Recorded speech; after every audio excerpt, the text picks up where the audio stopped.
closed too, just the amount of water loss and everything else, safety and everything else. But there's a big difference there between a skimmer pool and a gutter pool. Okay. Thank you. Does anybody have any other questions? I want to ask, yeah. Hi, I'm Nicole Cormier from Russ Delaney's office. I actually want to thank you for coming to our community all the way from Carolinas. That's amazing. All right.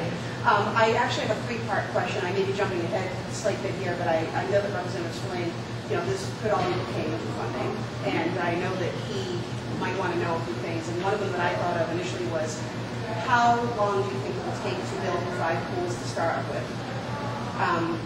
When do you project it to start? And also, where's the labor going to come from? Will you be hiring local labor? Will you be recruiting? So those are really— That's a great question, and we do a lot of that. And yes, what we tend to do when we go into communities, set up a pool like this, obviously there's a lot of demolition work that needs to be done. But I sit down with whoever's in charge of the project and ask, do you have somebody that wants to, local guy, local workers, remove the pool? Yes. Do you have a local concrete company that you want to use to pour the decking around the pool for their labors? Yes. Okay? Not a problem. I'll put your shell in, I'll do whatever you want me to do. I don't need to do all that. If I can find people, if we got to hire laborers on the job site, I'm more than happy. We'll hire people that that can do the job, so we can bring in there absolutely for labor work.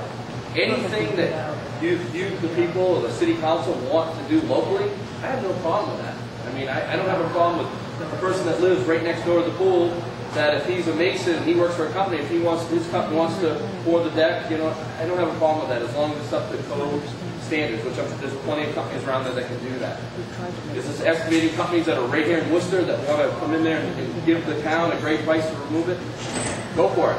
I'm all for that. I mean, like I said, we're here to help, not to hinder. We'll do whatever we can do to help you guys get this project, so we can see these kids jumping in the pool. I'll be here, hopefully, if I do the job today, watching all of you and the kids jump in them. I mean, it's a great thing. It's a wonderful thing. But again, whatever you guys, whatever you decide you want to bid out, I don't have a problem with that. I don't have to do the whole project. When will it start, and how long do you think it will take to do 5 pools? Whenever you tell me to start. I mean, that's a good question. You can't answer that one. Time-wise, you can't wait until spring to say, let's go ahead and do it. Okay. It's not going to happen. This fall would be great. I mean, basically, the thing to do would be to get the shells in before the winter hits, and then finish them up in the spring. Because you can't start them, a month or two before they're about to open. So time-wise, because the drawings have to be done up. It's got to go through the health department, and there's a lot to do even before you can start touching the job. October, November. I mean, we could put the 5 shells in within 2 weeks. I mean, within 2 weeks. Obviously, there's local excavator companies here, and yes, I will bring my machines from New Hampshire. I'll hire your local guys. I'll get a list of who's in the area. I'll get one guy starting that pool. I'll have a crew of 10 guys there. I'll get another local guy in that neighborhood around there that wants to go. You may find a local guy in the neighborhood that may say, hey, I'm a big excavator here. I want to donate some of my time or for this cost. This is the thing that you guys can iron out. As far as me, I have no problem hiring and anything and helping the community out. That's what we did in Pittsfield. We hired all local people there. Sounds great. I want to go to Reverend Carnacion. You got a question? No, I have a question and not for the board. Okay. So, Mr. Gines, do you have a question for these folks? Okay. How young would you start with the lifeguards? I don't think we can have the kids be too young for lifeguards. So my understanding is that the age for lifeguards is predetermined. So does somebody know the answer to what age you have to be able to be? 16. Okay. Would you like to ask your?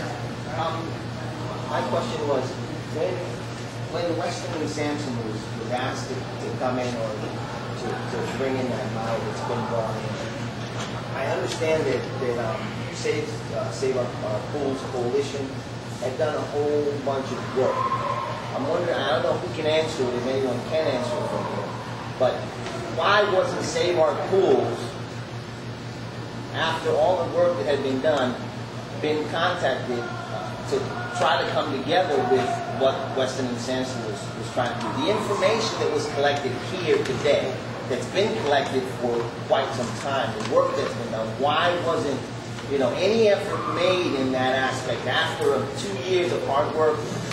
of the community members that are involved in Save Our Pools, why weren't they contacted? Those are That's state Kevin, pools. you have an answer to State that pool, question? not a local pool. So I'll take a stab at it. Okay. So my understanding is that Western Sampson done design work for the Shines Pool up on Providence.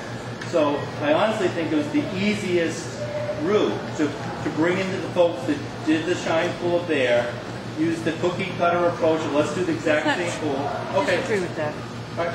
I mean, I think there's always that influence. Let's take the easy way, for sure. But the Shine Pool was a state pool, so that was outside of the city jurisdiction. And when the Shine Pool was done, it was considered by some in the city, certainly not everybody, to be a great pool. That it had all the features that people wanted. And then from that it went, how can we have a great pool on Providence Street and a great pool, because they're going to do the same pool down on Main Street, and then have these smaller pools that don't have all those same kind of features. And so the thought was, and the proposal was made, well, we can't afford to do them everywhere, so let's do 5 of those kind of large pools with all the amenities in it. And then, in the meantime, Save Our Pools is lobbying for a different approach to it, and I think that those two forces are coming together, and I don't think we know the answer But that doesn't going explain why forward. Weston and Sampson was chosen rather than the normal course of let's put out for bid a consultant and figure out. So for me, Weston and Sampson was the one Yeah, I that was don't- at arm's yeah, length. yeah, I don't know So the answer there to wasn't that a public process of we need to design a pool or whatever. There was like, here's Weston and Sampson, let's use their design. So So I'm going to step in as a facilitator here. This folks may have different answers to that question, is what I'm going to say. Okay, the reason that I asked that question, and I don't know if anybody else wants to comment on that question, but since I brought up the question, I at least want to, because I have a concern over the task. I believe that there is a need of the task force for this to happen.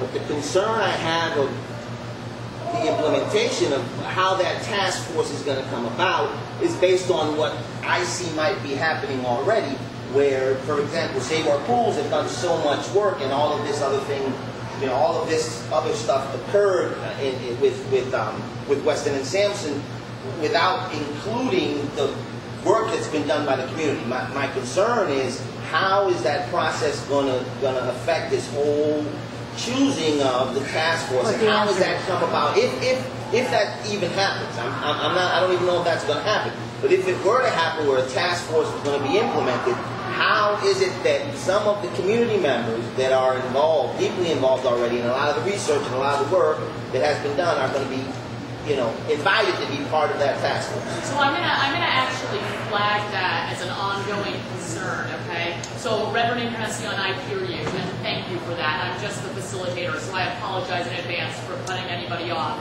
But I want everybody to really know what the Reverend is saying, because we do have to pay attention that our community is involved in all of the process, okay? So we've been involved in the hearings. We're talking about this task force. When that comes about, and it is my personal fervent hope that it does, we need to watch that we also are included, okay? And that's real, because as the Reverend Sarai Rivera said, our voices have not always been heard. Our voices have not always been felt to be heard, so we got to go forward in a new direction. I'm going to go to Manny Gines, and then I'm going to go to Gary Rosen and Jen Stolman. That's the thing. And you disagree. Oh, sorry.